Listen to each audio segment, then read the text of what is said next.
Justin Timberlake, Adam Levine, Michael Phelps, Emma Watson, Will Smith, and Brighton College's very own Abdulrazak Al-Zahir. Now, can anyone tell me what these 6 people have in common? Kellen? That might be true, but that's not the reason I'm looking for. The thing they all have in common is once in their life, they were diagnosed with ADHD, or ADD, and that's what I'm going to be talking about. Now, you might be wondering why I'm up here talking about this. Why should you listen to me? I'll tell you why. Because when I was 7 years old, I was diagnosed with ADHD, so I know what life is like to have it. So what is ADHD?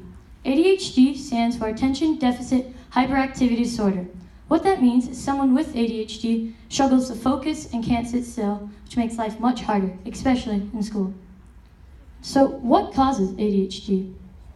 Scientists don't actually know what causes ADHD, but there are some contributing factors, the biggest being genetics. There are 3 differences between an ADHD brain and a non-ADHD brain. The first difference between an ADHD brain is that there's a smaller frontal cortex. Second difference is that the nerve tissue is actually thinner. The third difference between an ADHD brain and a non-ADHD brain is that there is less dopamine. It is these 3 differences that cause the main symptoms of ADHD.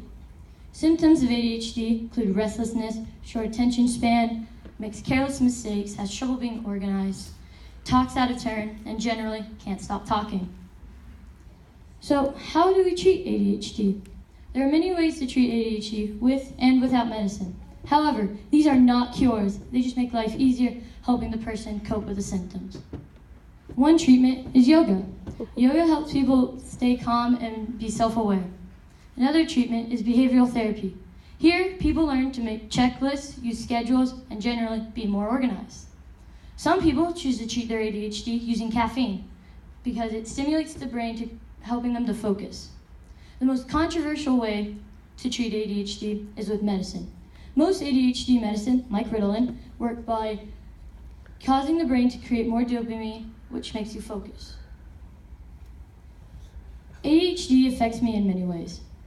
One of those ways is it makes it harder for me to sleep because I'm often thinking about what happened earlier that day and what I have to do tomorrow. Sometimes I will even replay conversations I had earlier that day and plan ones I have to have tomorrow. I am much louder and can't stop talking on days I choose not to take my medicine. And I often say things I shouldn't because I haven't thought them through. I choose to treat my ADHD by taking medicine, which has worn off, so if you notice me doing anything I mentioned, that's why. There is no cure for ADHD, but even if there were, I wouldn't take it, because ADHD is a part of me. It makes me creative, it makes me unique, it makes me who I am.